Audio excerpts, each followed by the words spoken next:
Hello everyone. Welcome to the stream. Hold on, let me get this music. Thank you everyone for joining. Those that of you who are here, those in the future watching this video, welcome. The name is Pixelated Pear. I am a horror streamer. I stream Mondays through Friday, starting at 2 p.m. Eastern Time here on YouTube and on Twitch.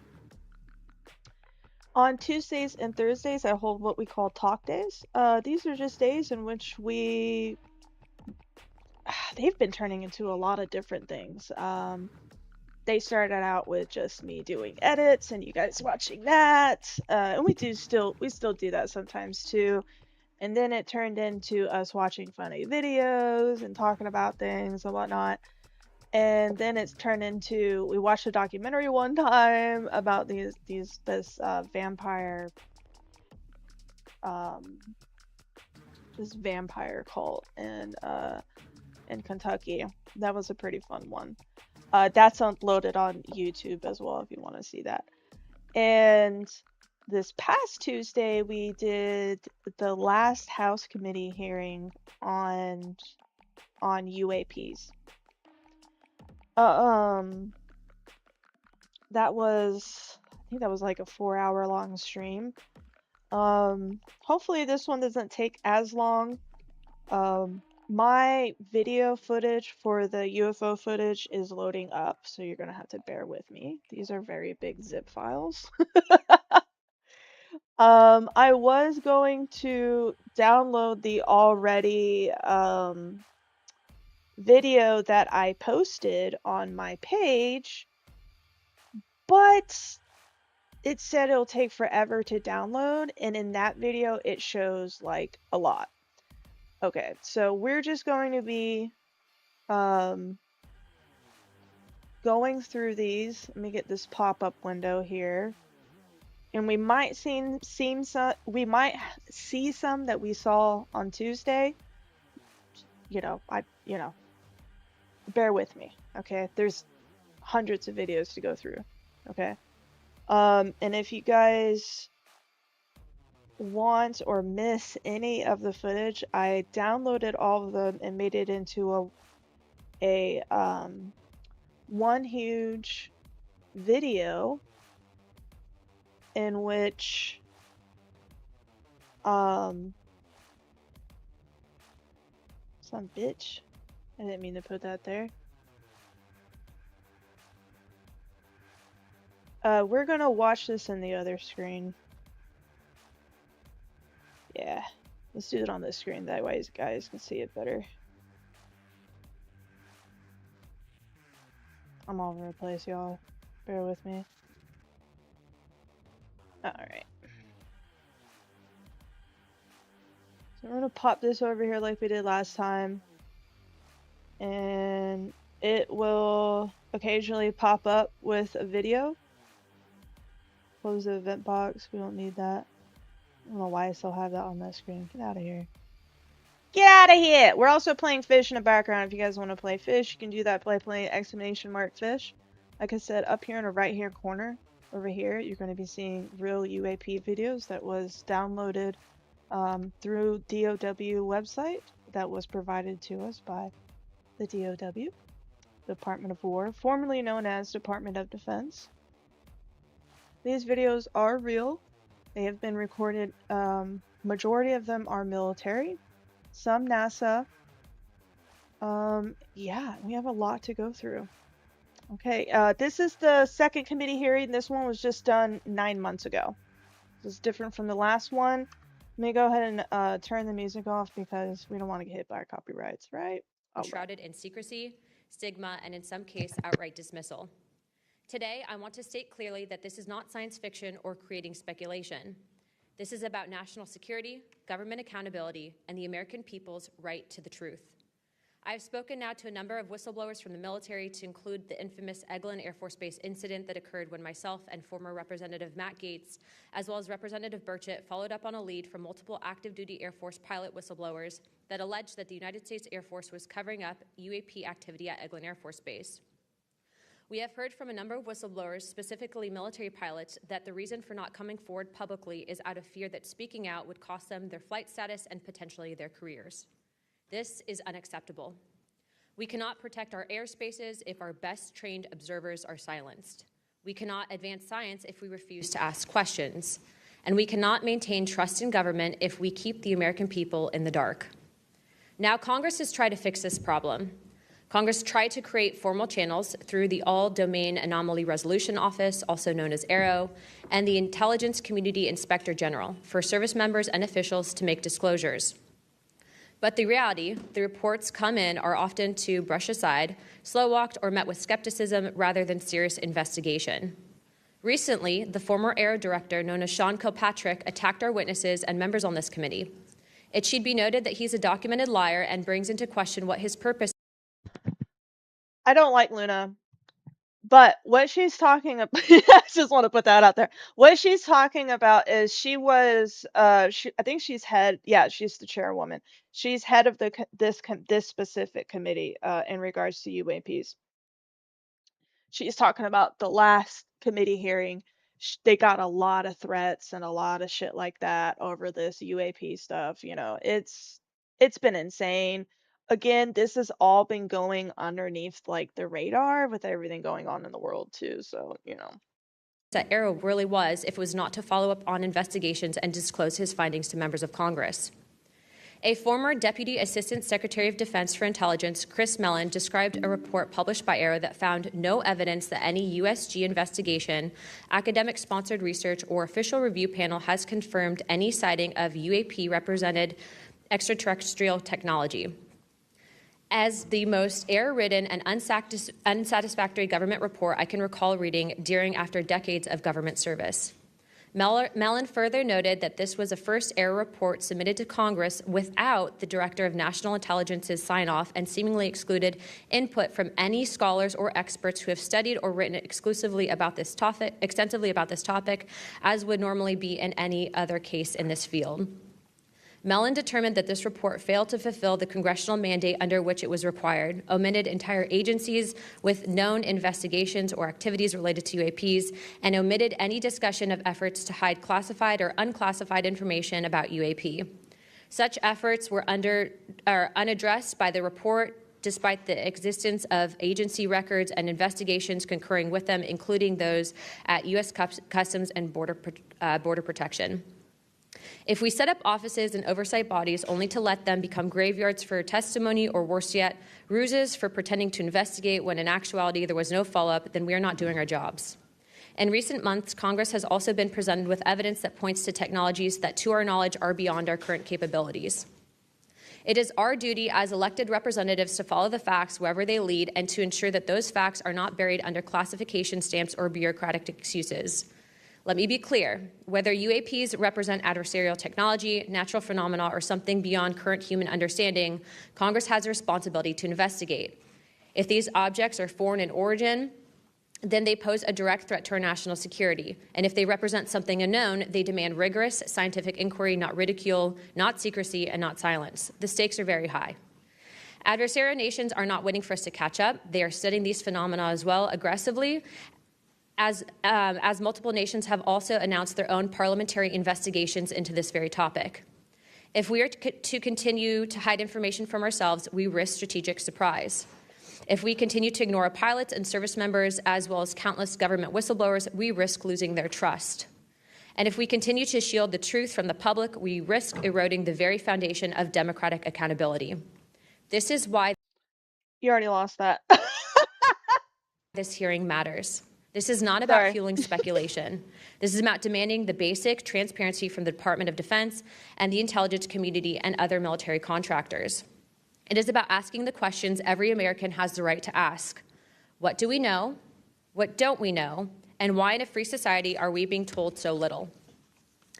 A major barrier to this committee's inquiry into UAPs has been the lack of cooperation and transparency from the Department of Defense and the intelligence community.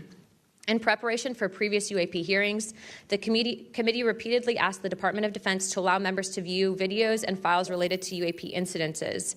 Unfortunately, the Department of Defense notified the committee staff that due to the department's Special Access Program rules, only members of the House Armed Services Committee, as well as the Defense Subcommittee on House Appropriations, also known as HAC-D, were allowed to be read in onto such programs. For a non-committee member to be allowed to view these documents and videos, individual members must be approved by the chairman and ranking member of both HASC and HAC-D. Independent staff oversight has presented a consistent problem for Congress, as well as program budgets are classified.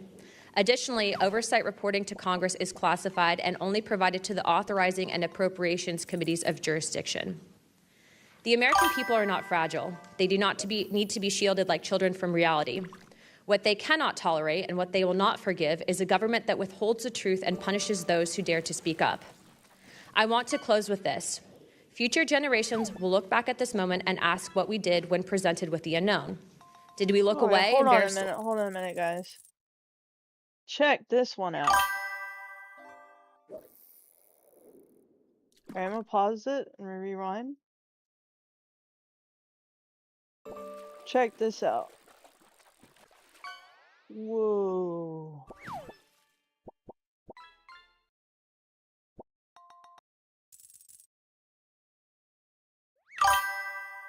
What is that, bro?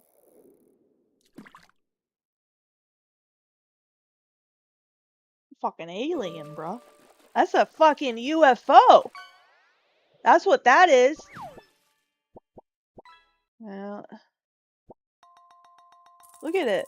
It's clearly on. Oh, look how it moves. I wish you could see my hands and how it moves like a, I don't know. It's so creepy, bro. That's crazy. I just wanted to zoom in on that one because that was looking in on that one and that was or crazy. Afraid, or did we pursue the truth with courage? I intend to be on the side of truth, transparency, and accountability, and I hope my colleagues on this task force will be able to do the same. To quote a few elected officials, Senator Schumer has stated, multiple credible sources allege a constitutional crisis over UFOs. Senator Rounds has stated that... What is this?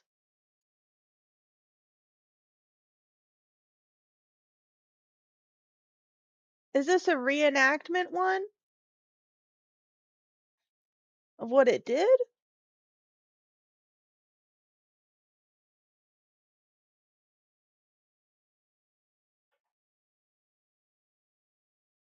This one don't look real. I don't know. Maybe some of them. There's nothing moving. I think this is a reenactment one. Yeah. Sorry. These are brilliant individuals, and they're not making this stuff up. Same with this one. It And our looks like it's current Secretary of continuation. State, Marco Rubio, has stated very high clearances and high I have positions heard within our about government this. in I don't regards to know these if anyone whistleblowers. lives out there in the shut up, Luna. If anyone lives out there in the desert, but I have heard of the red lights. I have heard of that. I don't know if that's Arizona desert or not, but I have heard of the red lights. So I think this is just a reenactment one, but we literally just saw one. This one, red lights. So I guess they also had to do reenactment videos. Bitch, play the here. Senator McConnell also Oh, described these whistleblowers as sane and credible. And the witnesses today are not alone. In fact, they're hold far on, yeah. from it. Okay. In fact, 34. Shut up, Luna. This next part, this next one is What, do we need a mic? Everybody hear me? Oh, okay. First of all, let me say thank you from SNAD for the scientific help on Apollo 16. I personally think that you all did a very credible job in helping the science support room and pre-flighting to get all the experiments ready to prepare the crew and the flight for Apollo 16.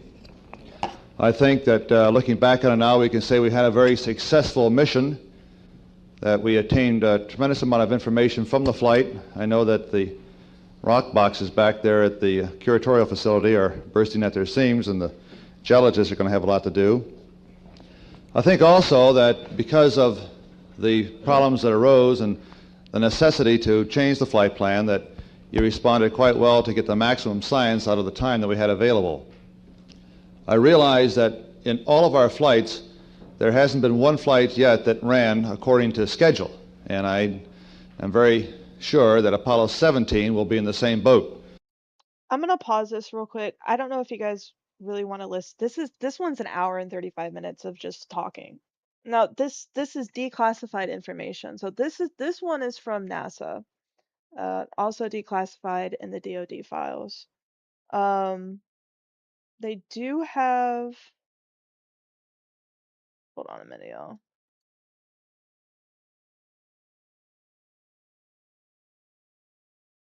Why is, okay, let's do it like this. Okay.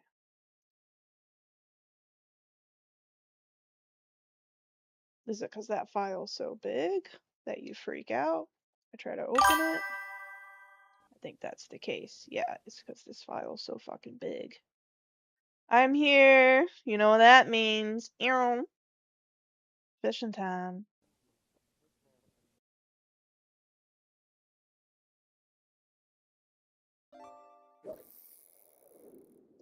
Senior military, government, and intelligence officials have broken their silence. This includes now Secretary of State Marco Rubio, Senator Rounds, Senator Gillibrand, General Jim Clapper, the former director of the government's UAP task force, the former head of aviation. This file sounds like the continuation from the last file. Again, I have all these downloaded. They're on a YouTube video. If you guys want to watch that, it is on my YouTube. Gordo, you expressed interest at one time in unidentified flying objects, the feeling that there might be something to all these stories. Do you still feel that way? Well, I feel that there have been a large number of fairly well qualified, or exceptionally well qualified, I should say, people who have seen objects that have not had any really logical explanation other than that. Okay, that sounds like that interview from what's his face. Whoa. All right. Security for the White House National Security Council, the former Secretary of Defense, and many more. Again, to quote Secretary of State Rubio in an upcoming documentary known as The Age of Disclosure, even presidents have been operating on a need-to-know basis that begins to spin out of control. And to quote Senator Gillibrand, who also went public in this documentary, it's not acceptable to have secret parts of this government that no one ever sees. It's time for the fundamental truths of UAP to be revealed to our nation's leaders and the public. It's time for the U.S. government to exercise transparency. And with that, I yield to Ranking Member Crockett for the opening statement. Thank you so much, Madam Chair. At a time of increasing distrust in government, it is important for Congress to take action to restore the government's credibility. Bringing transparency to an issue of great public interest is a step toward doing just that. So I thank Chairwoman Luna for calling this bipartisan hearing to discuss unidentified anomalous phenomena, or UAP, which is today's term for what was commonly known as UFOs, unidentified flying objects. And while some people think of flying saucers when they hear these terms, it is vital that we focus on the real-world impact of UAPs on critical infrastructure, civilian safety, and national security. There is good reason to believe that most UAPs have origins far closer to home. Currently, NASA has not found any evidence that any UAPs have an extraterrestrial origin. Our adversaries are working to develop new capabilities to gain military advantages, and those efforts are likely explanation for the mysteries that we have observed. Nevertheless, the federal government has a responsibility to the American people to investigate and provide transparent disclosures about every incident. The federal government is equally obligated to protect those who report what they've seen, especially to commanding officers and supervisors. And Congress should do everything in its power to protect whistleblowers and conduct oversight of agencies that are failing to provide that protection.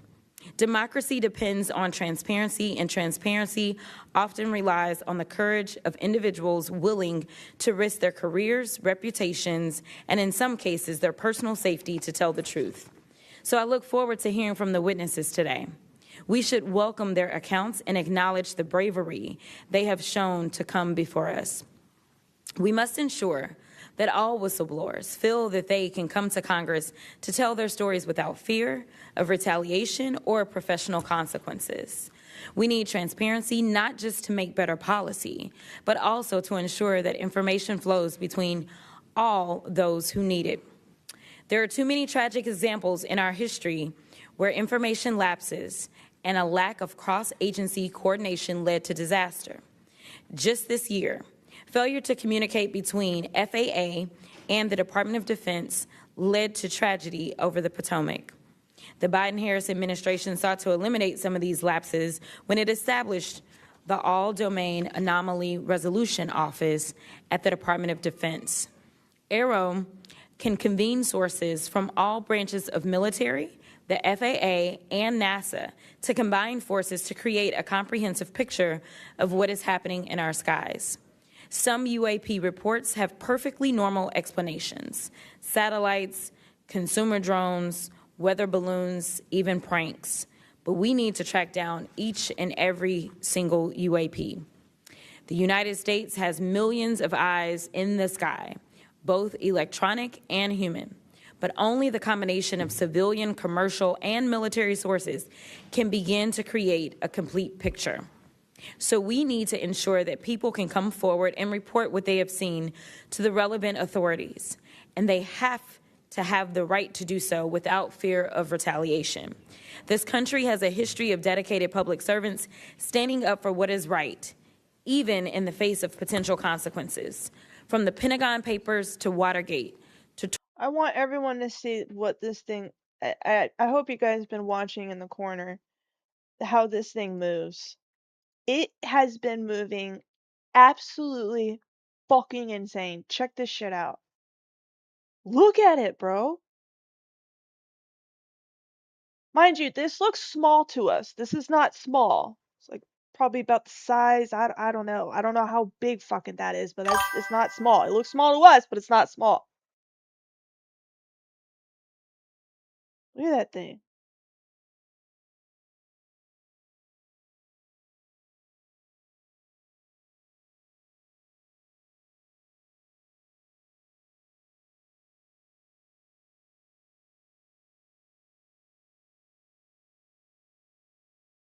So I'm zooming in on the object.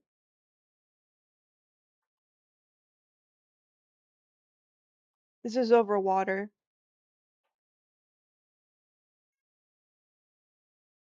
What up? Whoa! Look at that thing, man! Look how fast that thing took off! Holy shit! Okay, hold on. Okay, watch. It goes like that, watch.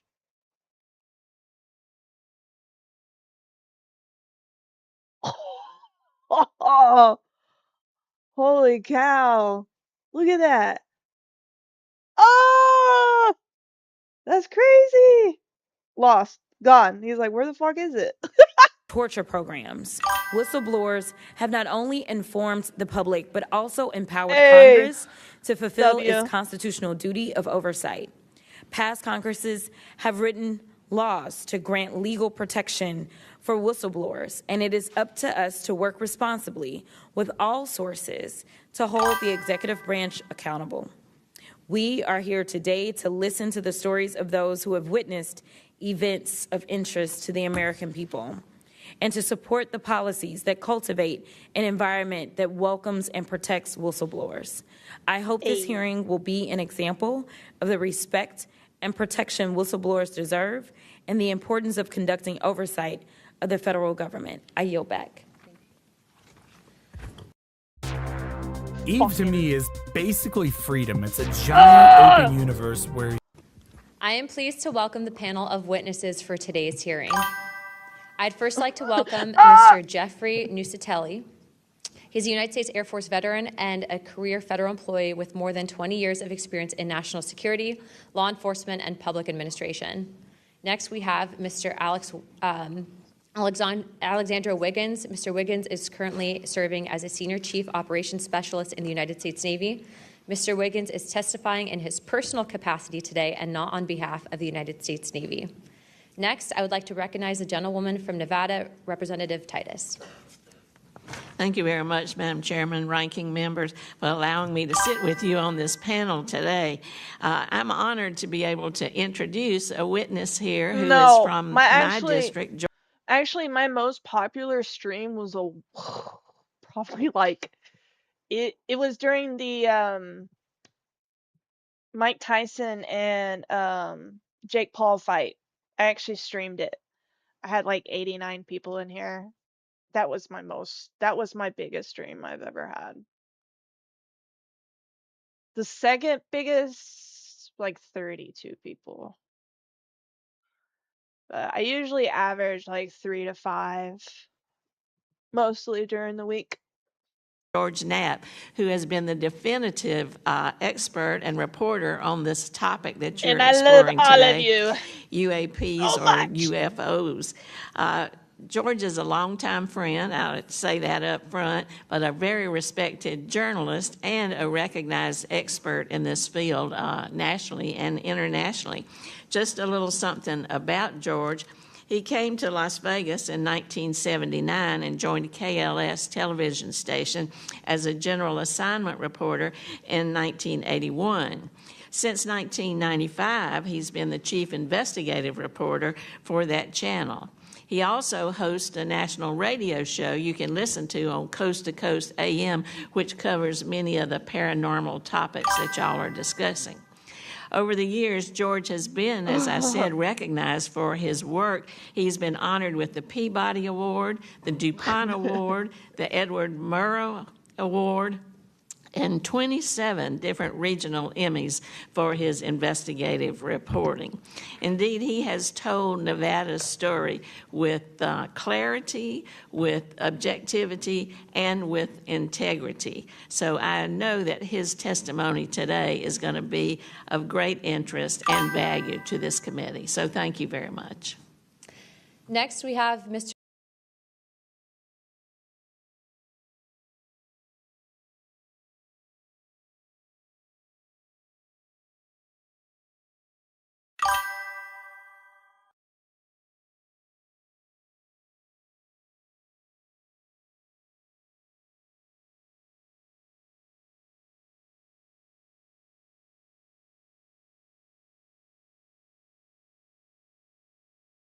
God damn it! talking to myself. The recordings that you're seeing on the right here, I downloaded all of them from Department of War so you don't have to go do it yourself. Okay? And you can go and watch it here on my YouTube channel. Literally right here. It's the third video that I posted. Good God! Get it together, Pear.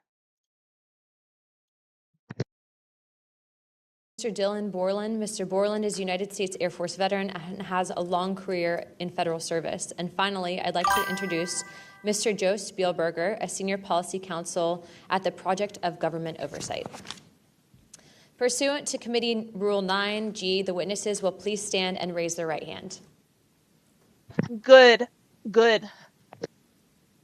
I don't want you to watch it. Do you solemnly swear or affirm that the testimony that you're about to give is the truth, the whole truth, and the nothing but the truth, so help you God? Let the record show that the witnesses answered an affirmative. Thank you. You may take your seat. We appreciate you being here today, and I look forward to hearing your testimony. Let me remind the witnesses that we have read your written statements, and it will appear in full in the hearing record. Please limit your oral statements to 5 minutes, but I understand you have a lot to get through, so if it goes a little over, don't worry about it.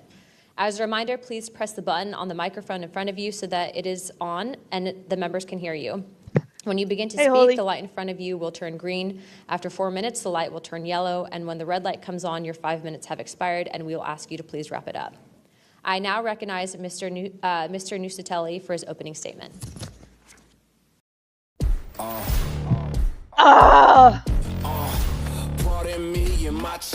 No. Good morning. Thank you, Chairwoman Luna, Ranking Member Crockett, and members of the task force for giving us the opportunity to testify today. My name is Jeffrey Nusatelli. I'm a former military police officer with 16 years of active duty service in the U.S. Air Force. I'm here today because the American people have both the right and the responsibility to know the truth about unidentified aerial phenomenon. That truth remains hidden, classified and silenced by fear, retaliation, stigma, and confusion. Today, we are here to help break that silence. Between 2003 and 2005, 5 UAP incidents occurred at Vandenberg Air Force Base, home to the National Missile Defense Project, a top national security priority. At the time, we were conducting launches deemed by the National Reconnaissance Office as the most important in 25 years. These were historic launches. These facilities were vital, and they were repeatedly visited by UAP. He has pretty eyes. Each incident was witnessed by multiple personnel, documented, investigated, and reported up the chain of command. We sent information up, but we got no guidance down on how to handle these events. I personally witnessed one of these events and investigated others as they occurred.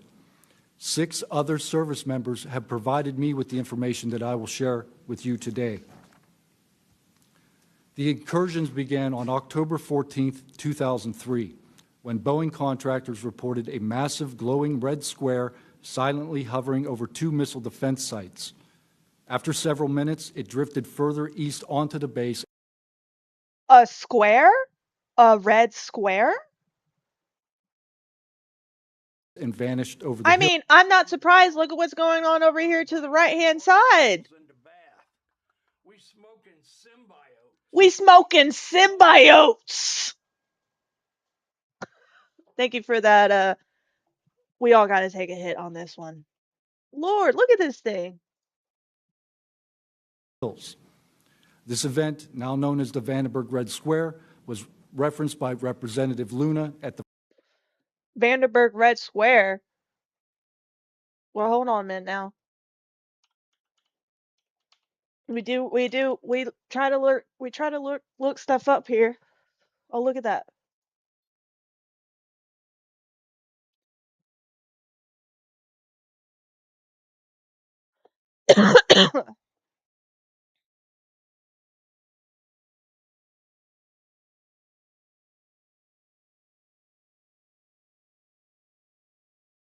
So we don't have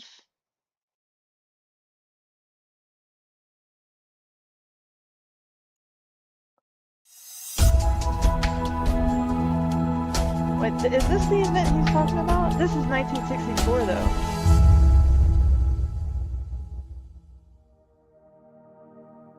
Hello and welcome to the UFO Sightings channel. Ew. In 1964, former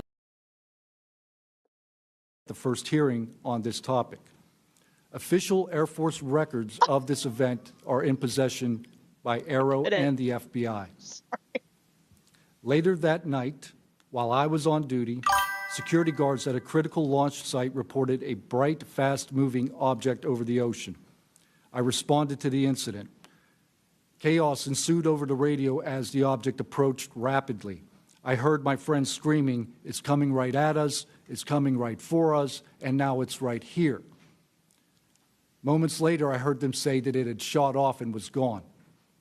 When I arrived on scene, I talked to 5 shaken witnesses who described a massive triangular craft larger than a football field that hovered silently for about 45 seconds over their entry control point before shooting away at impossible speed. Fuck. About a week later, another patrol reported a light over the ocean behaving erratically. Believing it might be an unannounced aircraft, they declared an emergency, and an armed response force responded. Before the forces could arrive, the object descended and either landed or hovered on our flight line and then took off again at impossible speed. The witnesses to this event were threatened and intimidated afterward. They were told to keep quiet and think about what they were reporting. After that, Y'all things did remember get from quiet. the last hearing about that one guy when he was asked who's been hurt? Has anyone's been hurt from like knowing this information and everything? But okay, bye, bro. Bye. Anyway, I like it. Man, you gonna discombobulated me. I'm about to mute you. Keep messing around. Until about 2000. Anyway, they asked on the previous, yeah, you keep messing around. You're gonna get muted. I'm a dog. I'm biting the fart bubbles in the bath. We smoking Symbiote. Look, you got me all discombobulated now. Look, you made me lose my track. You made me lose my train of thought and all the other shit. So the last one that we watched, the last committee hearing that was 2 years ago, you can go back and rewatch that on my channel. They asked one of the guys, he said, has anyone ever been hurt for knowing this information? He's like, yes. And he goes, has anyone ever been killed? He's like, I can't answer that. Well, we all know what that means. That's a yes. When we noticed what first appeared to be a satellite in orbit, but it wasn't acting like a satellite. The light was strange, it was pulsing, and then it started to maneuver. It dropped in elevation. At times it would vanish from view and reappear in a different location in the sky, and eventually it reappeared 200 feet over my house. It was a 30-foot diameter sphere of light. My friends and I watched it for a moment, and then it gently accelerated and traveled up and disappeared into the stars. These events profoundly changed my life and the lives of What the my hell friends. is going on with my stream? We stand at a pivotal moment in history. The question is no longer whether these events are real, but whether we What have is the going on courage to with this face them. stream, bro? True leadership requires vision, a willingness to confront the unknown with transparency and resolve. So I ask the Congress to help protect them, and you will embolden others to join this cause. Hold on. What the fuck is going on with the stream? I am up and down, up and down, up and down. What is going on?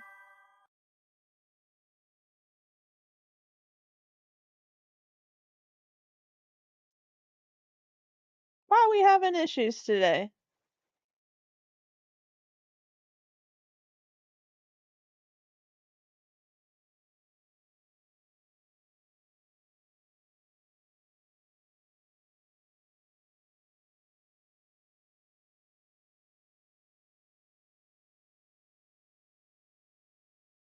And here goes dropping again.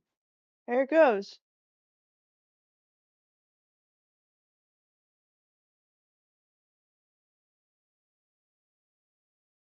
I went ahead and rewinded it because I don't know what the fuck's going on, but my shit is going up and down.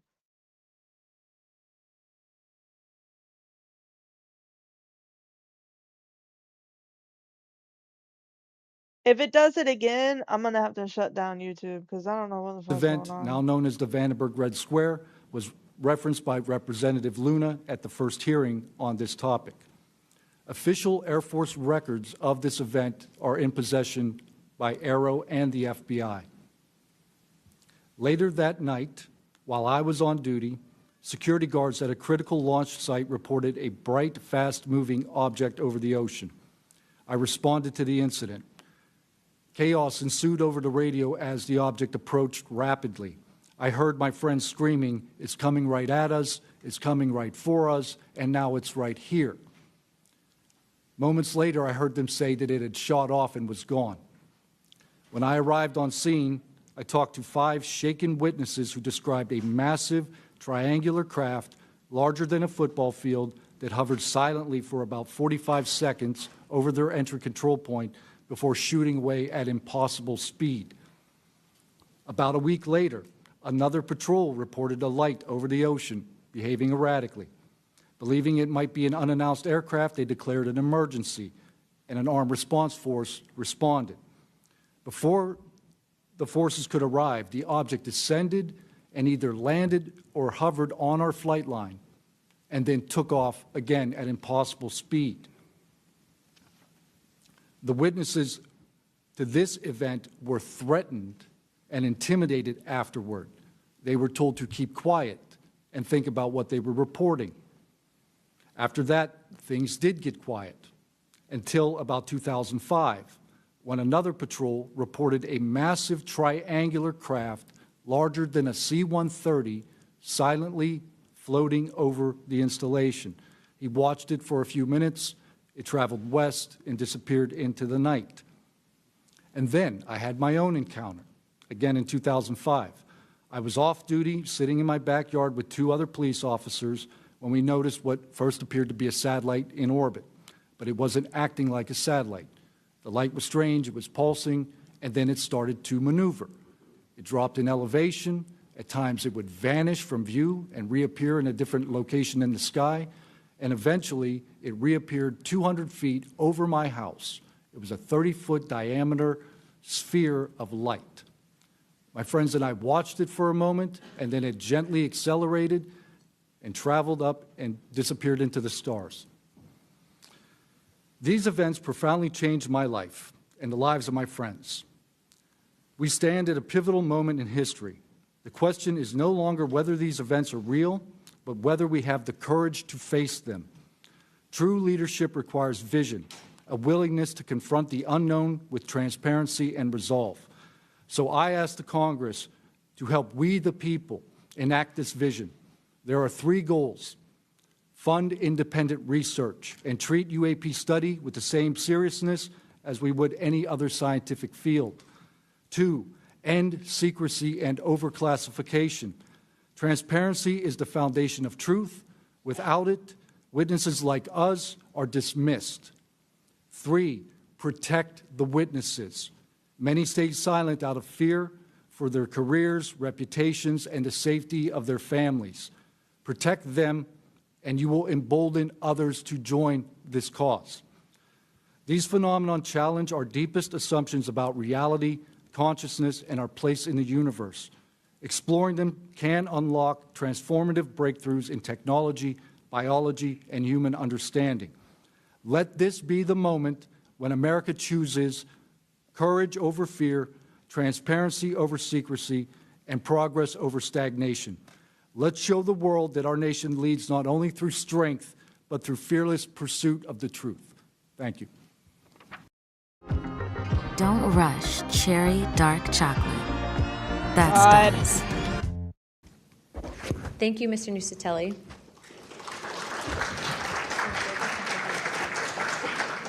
He's not on here. I now recognize Chief Wiggins for his opening statement.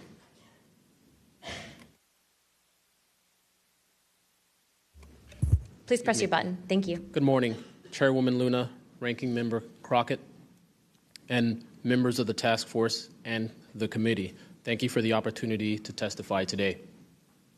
My name is Alexandra Wiggins. I'm an active duty U.S. Navy Operations Specialist, Senior Chief Petty Officer, father of 3, and dedicated American testifying today in my personal capacity. The views I share are my own, and I do not represent the official positions of the Department of the Navy or any subordinate organization. On the evening of February 15th, 2023, at approximately 19:15 PST, in the Whiskey 291 warning area off the coast of Southern California, I was serving on board USS Jackson. During that period, I moved between the Interior Communications Center, ICC-1, and the bridge wing, correlating the sensor picture with visual observations, part of my routine responsibilities for surface and air picture management. What I observed and what our crew recorded was not consistent with conventional aircraft or drones as they appear on our system. A self-luminous tic-tac shaped object emerged from the ocean before linking up with 3 other similar objects. The 4 then disappeared simultaneously with a high synchronized, near instantaneous acceleration.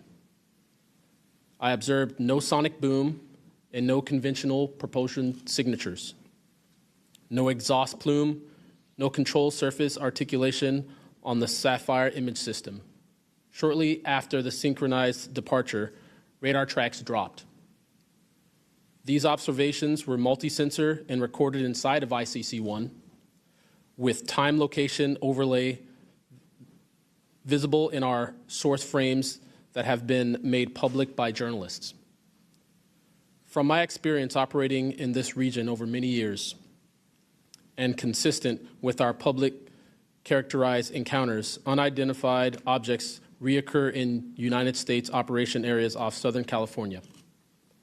That fact alone does not tell us what they are, but it does argue the systematic stigma-free reporting and for the preservation of sensor data so analysts can evaluate safe and intelligence implications with rigor.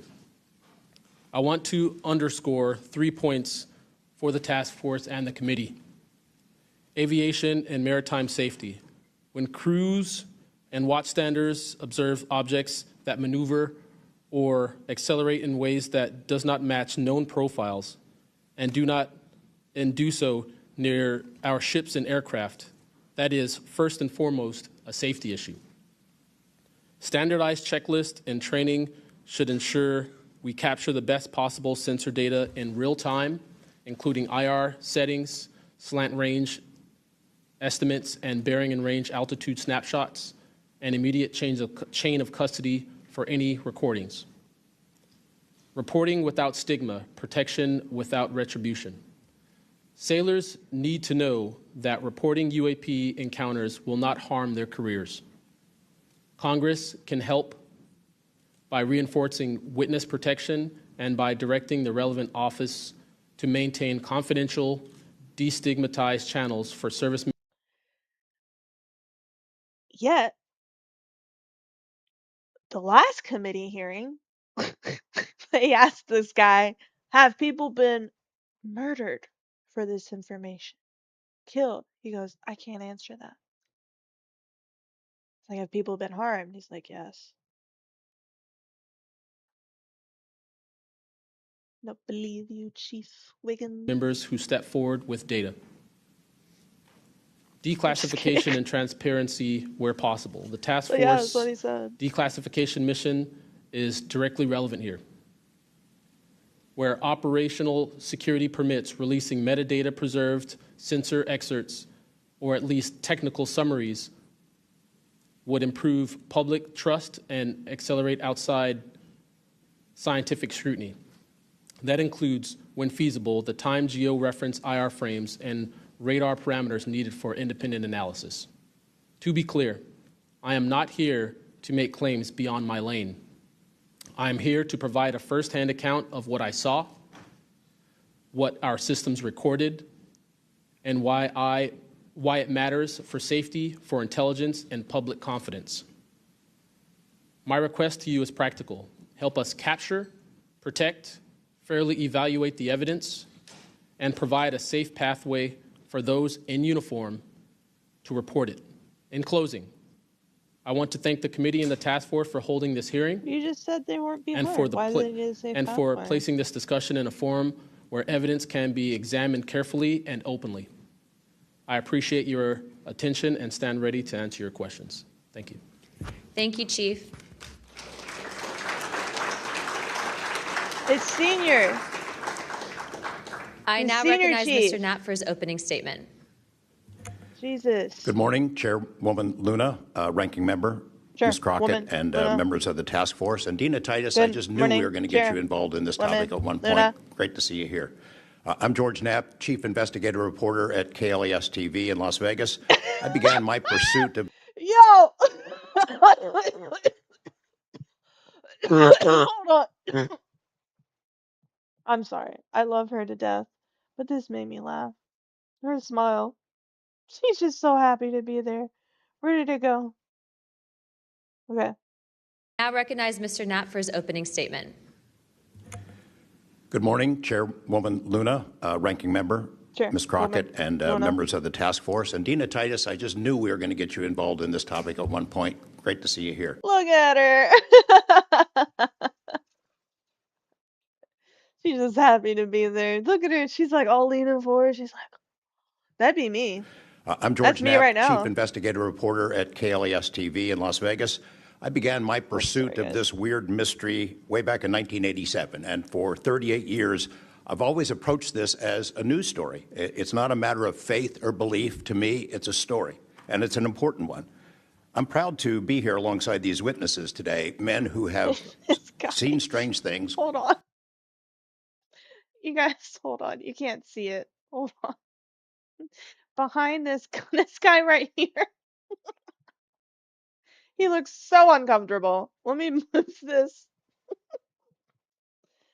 God dang it. Get unlocked, bitch. Okay, let me.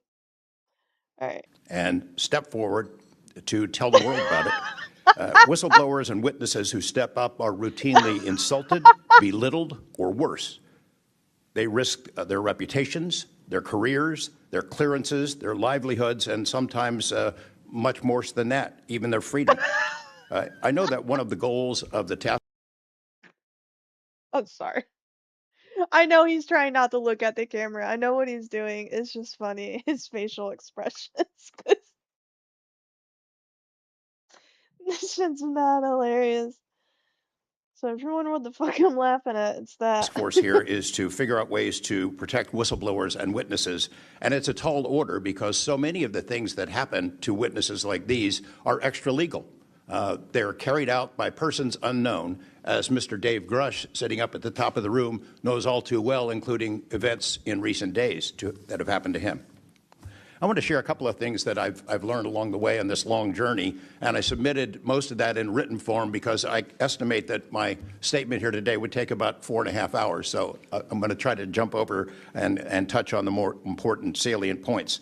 I submitted a detailed written statement for the record, and we'll go into a lot of that here. But the public has been told over and over since the late 40s, there's nothing to worry about here. These mysterious craft seen by millions of people in the skies, in the oceans, over the land are not real. They're not a threat. The witnesses are wrong. They're crackpots. Don't believe it. Crackpots. That changed for me. What got me hooked is the paper trail.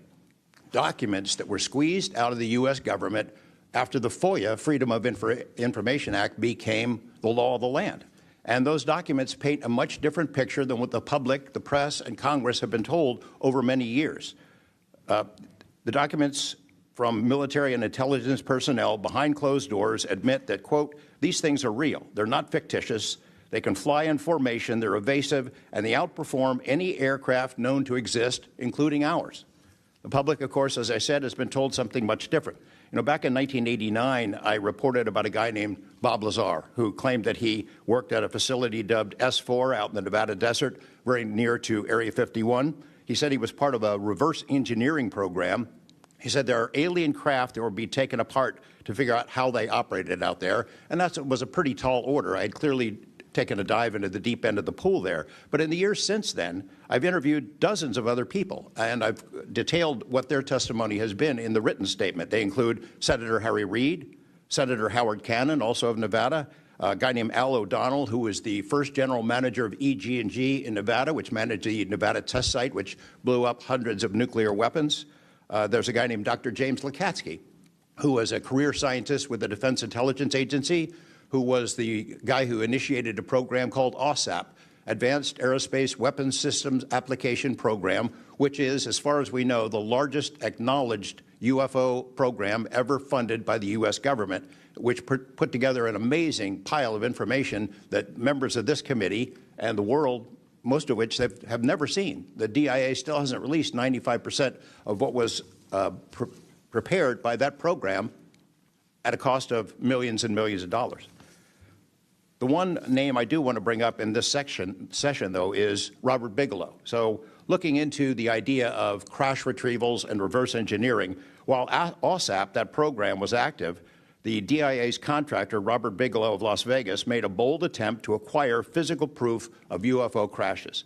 It's been widely reported and suspected that Lockheed Martin is one of the contractors, the defense contractors, that has held this stuff, stored it away in secrecy, and tried to figure out how it works. I have confirmed on the record that Robert Bigelow and a trusted colleague from OSAP met with and negotiated with senior executives at Lockheed Martin and hammered out a deal wherein Bigelow's company, Bass, would receive a quantity of unusual material that had been stashed away and protected at a facility in California. That material was not made here. I want to move on now to the Russia files, because that was going to be sort of the central impetus of what I was going to talk to you about today. Back in the early 90s, I got into Russia, met with a number of their defense officials, Ministry of Defense and others, who confirmed for me that Russia had been doing the same thing the United States had been doing, that is, secretly studying UFOs while publicly saying something completely different. The documents and interviews that I obtained and have now shared with this task force show that the USSR launched what is almost certainly the largest UFO UAP investigation in the world. The first phase of that was an order was sent out to the entire USSR military empire that every unit, you see anything strange in the sky, a craft, an orb, something unusual, you had to gather all the evidence, collect testimony from the witnesses, look for physical evidence, and all of that information went into one program at the Ministry of Defense. Thousands and thousands of these reports came in. A lot of them were first routed to the KGB, but then back to another program that came after this collection effort called Thread 3. And Thread 3 was an analysis program. We have provided to the committee the documents of what they were trying to do, and essentially they were trying to build their own UFOs. They were using the information from their observations and studies to try to figure out the technology. The guy who was in charge of that program, Colonel Boris Sokolov, told me that their goal was to basically develop technology that would be superior to anything we had, based on what they learned from UFOs. Mr. Knapp, just in the name of time, Sure. to my understanding, did you have anything you wanted to submit for Congress to see in this committee? I have submitted those documents. Would you like to play any videos? Do you have a video that you would like to play? I don't think it's for me to play. No, that was for Alexander. Yeah, Alexander's video. Okay. You could play it. He could narrate it. Okay. We can, in the name of showing that video to everyone on task force, we'd like to play that video at this time. Sure. Pause this.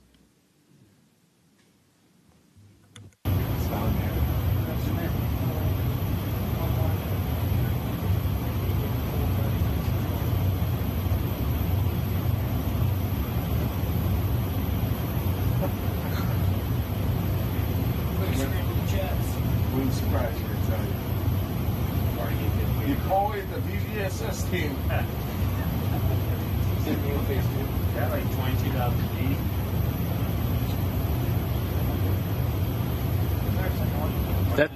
That shit took off earlier.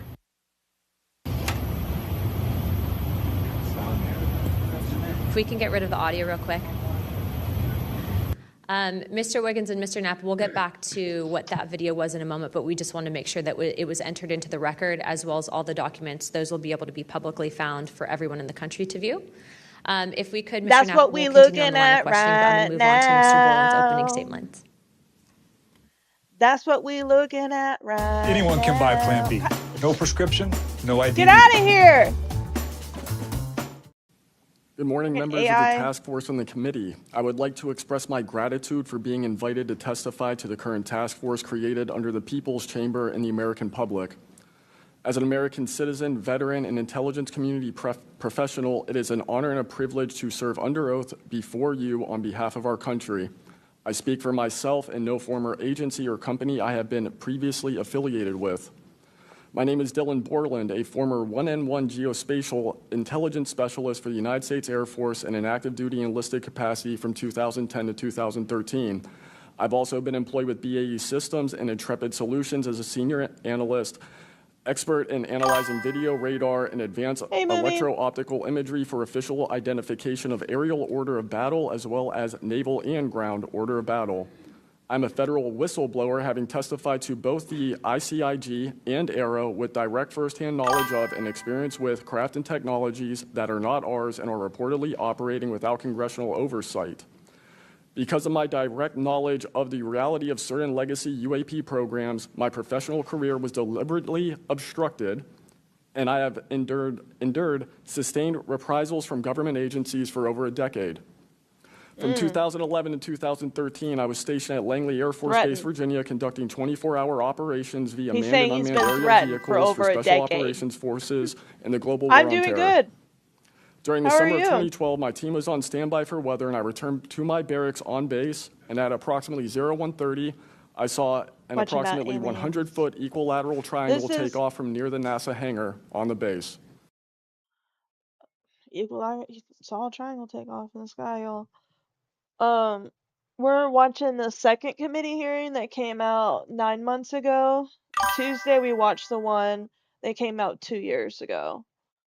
That was pretty good. And we're also watching the footage that was released by Department of War, by the White House, United States, our government. We're watching live, well, not live, footage of real UFO sightings.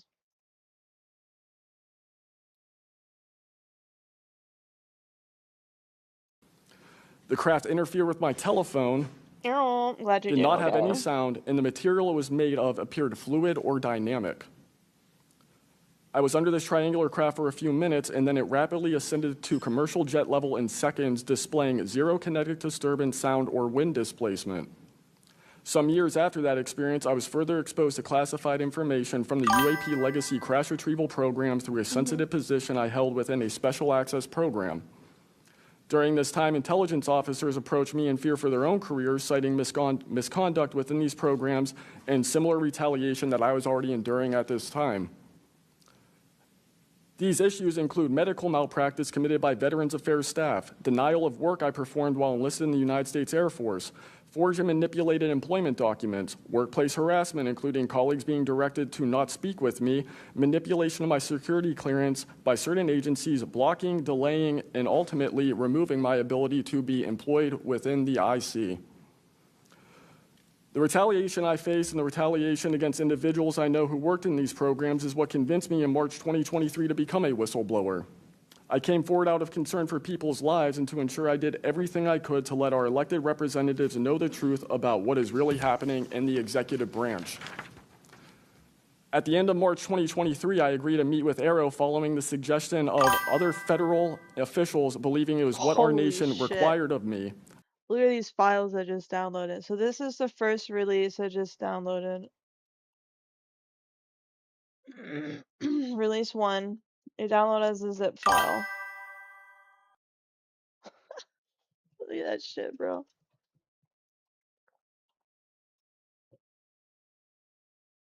Oh, are these pictures?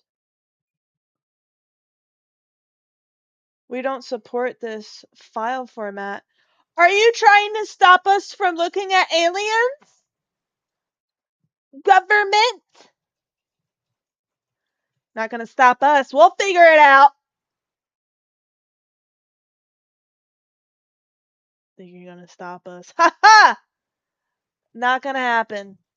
I'll be trying to figure this out in the background while we're watching this. Oh, oh, wait.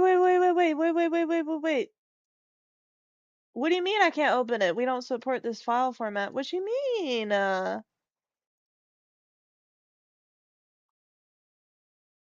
Refresh, can't open file. Why can't we open up the files, y'all? What's that mean, y'all?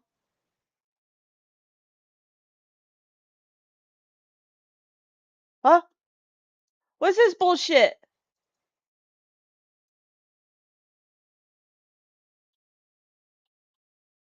Why they all look like that? Why are they all compressed like that? All right, I'm gonna figure this out in the back end. I had reservations with Arrow due to assessments they were reporting publicly at the time as a misrepresentation of the truth. Because of these concerns, I did not share sources and methods information in order to protect current and former federal personnel who had firsthand exposure to technologies of unknown origin. I did not want anyone to face further retaliation beyond what they had already endured. And unfortunately, a staff member ended up getting in some trouble because of that. After David Grush testified under oath in the summer of 2023 and provided historic disclosure, I was then asked to go to the ICIG and did so in August 2023.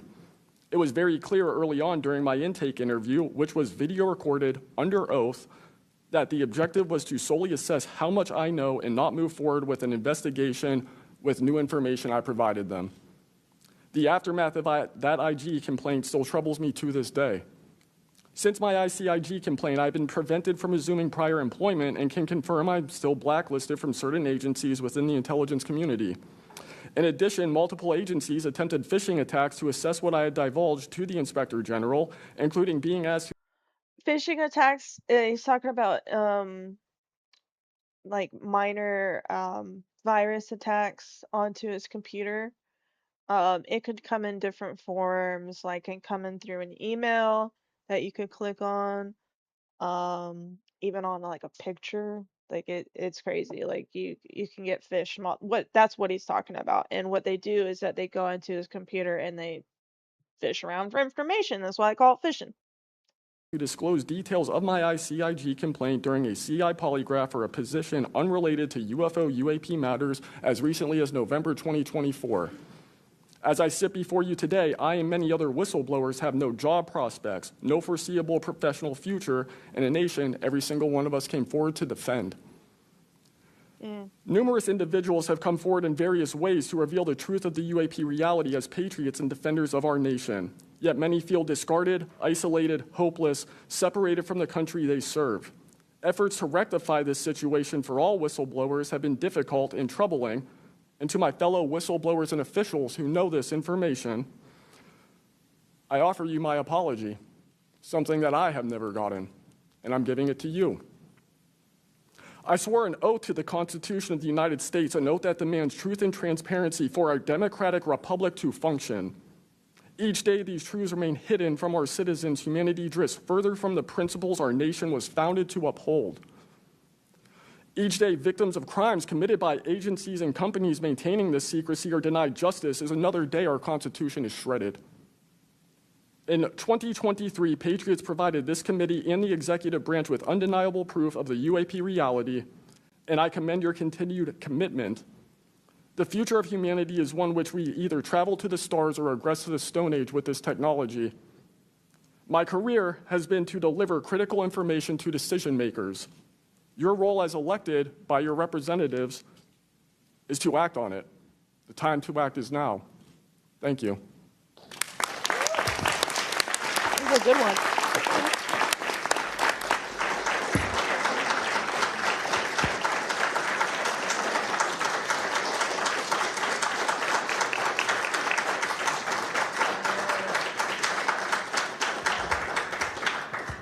Mr. Borland, thank you for your service to our country, and we appreciate you. And we are sorry about how you've been treated, and we will make sure that we try to rectify that situation. Thank you, ma'am. Mr. Spielberger, please, your opening remarks. Ain't gonna be able to do nothing. What are they gonna do? Chairwoman Luna, Ranking Member Crockett, and Task Force members, thank you for the These opportunity to motherfuckers testify here kill today people over about this the fucking importance of information. strengthening whistleblower protections, especially in the context of national security. I am a senior policy counsel at the Project on Government Oversight, a nonpartisan independent watchdog organization that investigates and exposes waste, corruption, abuse of power, and when the government fails to serve the public or silences those who report wrongdoing. Whistleblowers are the first line of defense to root out waste, fraud, abuse of power, and corruption in our government. Congress relies on whistleblowers so that it can fully exercise its oversight and legislative authorities. It's understandable that former presidents of both parties have often taken a hostile approach toward whistleblowers. Their disclosures can embarrass the president and their political party or even lead to a national scandal. But Well, whistleblowers continue to play a vital role during both Democratic and Republican administrations. They help Congress and the public identify and understand what government corruption looks like. Their disclosures fuel investigations and allow us to address wrongdoing and hold those responsible to account. That's why historically there's been a strong bipartisan consensus in Congress to support and protect whistleblowers. Doing so protects the country and ensures our government is more responsive and accountable to the people. I'm a National whistleblower. security whistleblowing in particular is a tradition going back to the founding of our country, and over time, national security whistleblowers and their disclosures have impacted some of the most fundamental issues and questions about how we wish to be governed and how our government can better serve its people. From the role the U.S. plays around the world to holding powerful actors accountable, government ethics and transparency, human rights and civil liberties, executive branch authority, First Amendment freedoms of speech and dissent, freedom of the press, and the public's interest and right to know. Despite this invaluable public service, blowing the whistle comes at great personal risk. Whistleblowers risk losing their jobs, careers, livelihoods, and reputations.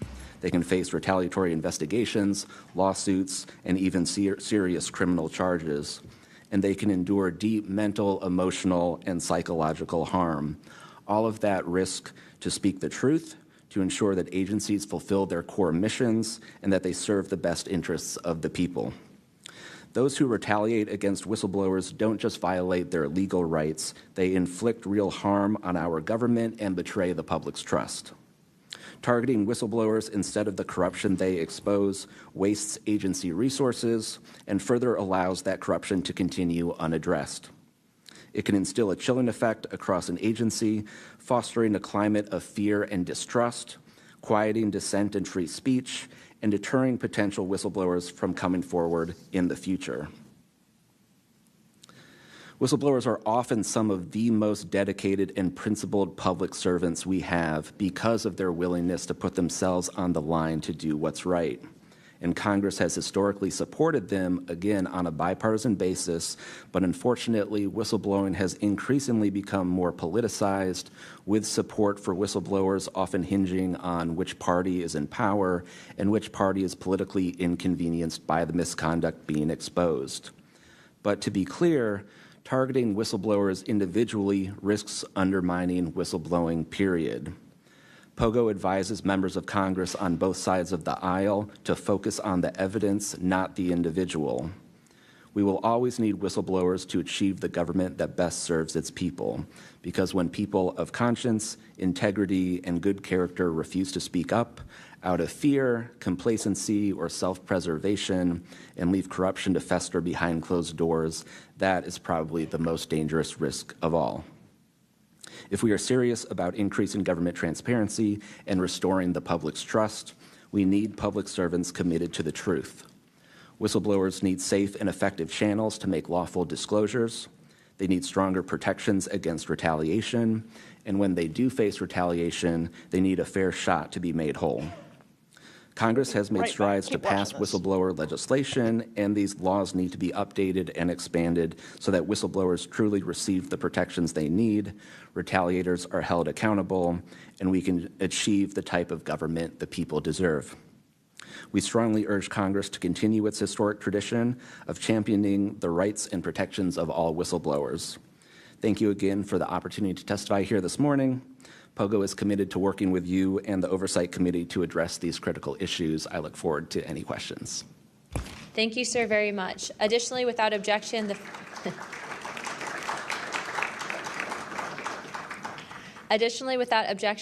following members are waived onto the task force for the purpose of questioning witnesses at today's hearing: Representative Perry of Pennsylvania and Representative Grothman of Wisconsin.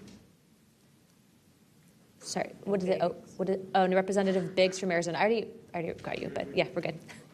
Without objection, so ordered. I now recognize myself for 5 minutes of questioning. Also, as my friend Mr. Moskowitz might have to go, would you like to go now? Okay. All right. Mr. Borland, in your testimony, you described witnessing large triangular craft while stationed at Langley Air Force Base in 2012. Can you explain what you observed in terms of size, behavior, and why you're confident it was not conventional technology? Great question, ma'am. So on the base, I lived in the barracks. There was a little smoke pit outside. I was there on the telephone and looking across to the flight line, and I see a white light pop up and stop about 100 feet in the air. I thought it was a weather balloon. I've seen tests from there before, weeknight, normal thing, not surprising. I actually finished my cigarette and I began walking up towards the flight line. There is a track, and because I was on 3 months of night work, I would walk the track at night when we were weather down. And as I began walking towards the light, towards the flight line and the track, the light then flies across the base, across the flight line, and as it flies to me, a triangle manifests around the light. I can't tell you if it's active camouflage. I can't tell you if it appeared around the light, but I can tell you that it was a white light, and then it was a triangle. It stopped about 100 feet in front of me and approximately 100 feet above me. My telephone got extremely hot, completely froze, dead. I remember how thick it was. It was between 1 to 2 stories thick, equilateral triangle. I could never see the top of it, and the edges were 90 degrees. There were 4 lights in total, 1 light on each corner and a larger light in the center, 2 to 3 times the size of the corner lights. But what was really odd was the outside. The best way to describe it is like looking at a James Webb telescope picture where you have the colors and then the black background. So the craft itself was this black metallic flake paint, but on top of the craft was this gold lava, plasma, some type of fluid going over and around the craft. I'm under this for about 2 to 3 minutes, and then